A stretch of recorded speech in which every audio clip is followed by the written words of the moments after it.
包公的额头上真的有一个月牙吗？有什么寓意呢？为什么包公那么黑，额头上还有一个月牙呢？其实这只是包公的影视形象而已，真正的包拯头上应该是没有月牙的。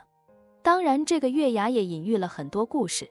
那今天我就为大家讲讲包公头上的这个小月牙的秘密。有人说包拯小时候家里非常贫困，更是经常被当地的恶霸所欺负。据说他头上的那颗月牙，就是当时被欺负受伤之后留下的痕迹。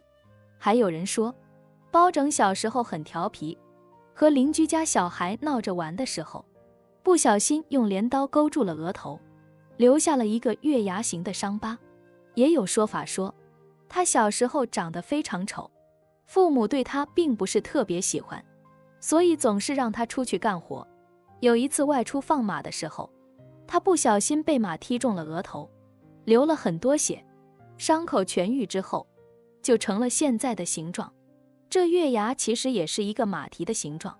还有一种说法是，包拯额头上的月牙形象，源自于宋金杂剧的金院本。院本就是民间戏曲，院本的特征就是夸张，角色形象偏滑稽，因此给包公额头上加描了一道痕迹。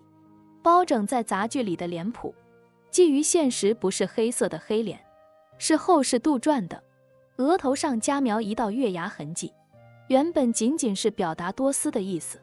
换句话说，包拯的戏剧脸谱原本画的那个月牙仅仅是个痕迹，表现的是角色皱眉苦思，并不是月牙。事实上，直到今天，有些戏剧里的包公脸谱中间的那一道白，画的仍然不是月牙的样子，就只是一个纵纹而已。每种戏曲脸谱形象设计不同，比如秦腔，采用的是包公幼年受伤这个说法，所以秦腔的包公脸谱，他的月牙不是白色的，而是红色的。在戏曲脸谱当中，这种画法就表示伤痕。还有其他的，比如说越剧，越剧包公脸谱额头上是一个太极球，而并不是月牙，这个形象就表示包公日审阳夜审阴。最原始的宋文演变成月牙，细节已经不得而知了。之所以后世都改为了月牙，则表示正义永存的意思。而如果我们结合史料，最为贴切实际的一个原因可能是包拯，因为和自己的哥哥年龄相差较大，哥哥结婚的时候，包拯年纪还小，父母又早逝，所以他只能跟着哥哥嫂子生活。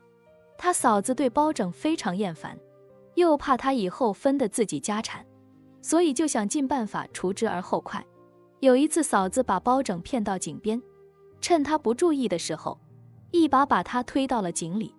然而这是一口枯井，他侥幸地活了下来，但是却摔伤了额头。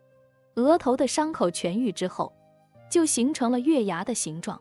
但是历史上关于包拯的画像，并没有这个月牙伤疤，只不过是后来人在传颂的过程当中，加上了这个痕迹。当然也有种说法是包大人是文曲星，在世如月亮般无私地帮助百姓。那个时候对于老百姓来说，最重要的就是太阳和月亮。太阳代表的是最高统治者，那么月亮就代表官衔比较高，又一心为民的人，更是代表着惊天大老爷的意思。所以这月牙的标志，是百姓对包拯的爱戴。自古官府欺压百姓的现象比较常见，对于那些爱戴百姓的好官，百姓们自然是会把他描绘得神乎其神。